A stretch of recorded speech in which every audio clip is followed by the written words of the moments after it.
Hello, today is December 12th, 2020. We'll do our disclaimer, then go over the calls. It's my trading plan for Monday, December 14th, 2020. No guarantee I'm right. Please trade at your own risk. No one's always right. My email is mejt.trades@gmail.com.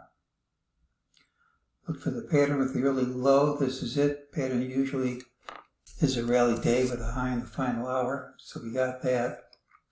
Monday has the early high. So the commonest thing would be to gap and promptly trade outside Thursday's range, and that's what happened. MEJT gives us a few targets. We have 3647.72, most likely to print before Monday's close. Just remember, if we gap up smartly, the time is off the table, but not the number. We have an optional target of 3643.21. We got an ultimate sell signal. MEJT said the move was false. That's just as it says the rally's false. And even though that's the minimum required by the ultimate sell, almost always at some time, usually not much time, this minimum is not all we get. So usually we're going to undercut that low.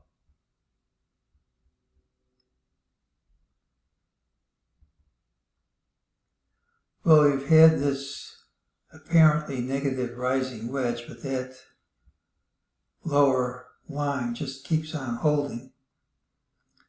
The closer we go to the apex, the less importance I attribute to this rising wedge, and the less convinced I am it's the right interpretation of the pattern.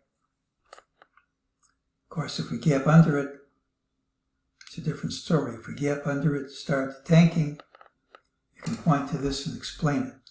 But I think there's a reason to believe that we've seen the low of the down move on Friday, even though I think eventually this is going to retrace.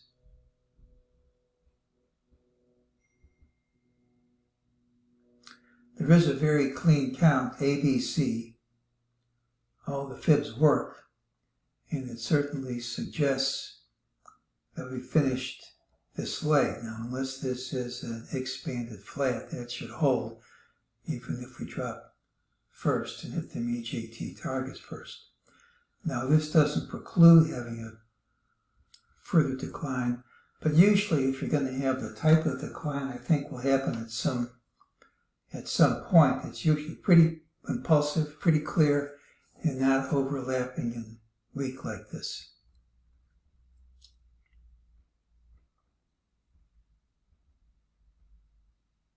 Well, Monday's pattern has a really high, but that doesn't mean you won't get down. This is my call for the patterns for next week. There is a lower MEJT target. Once we gap up smartly, I think it'll print. The target under that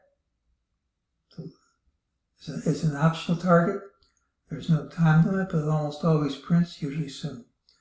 These lower targets are bearish, but everything else isn't. If it's bullish, we gap down, get a lower low, then we close not only over all the lows, but also over all the earlier highs.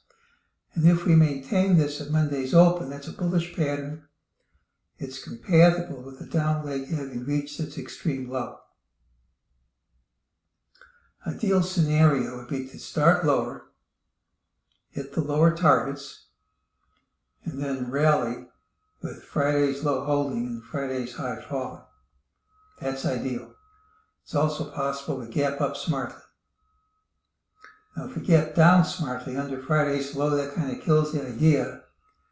It then remains to be seen if we stage recovery or not. Over the very short term, we should be near a low. The NASDAQ McClellan oscillator is under its lower Bollinger Band. When it reverses, it gives a buy. Put call ratios over its upper Bollinger Band. When that reverses, it gives a buy. The volatility index is over its upper Bollinger Band. When that reverses, it gives a buy. But for the intermediate and longer term, you should be near a major high. Insider buying is extremely low. Investor bullishness is extremely high. It isn't a pretty combination. All this certainly is compatible with another leg up, most likely taking us into 2021, followed by a very ugly first quarter.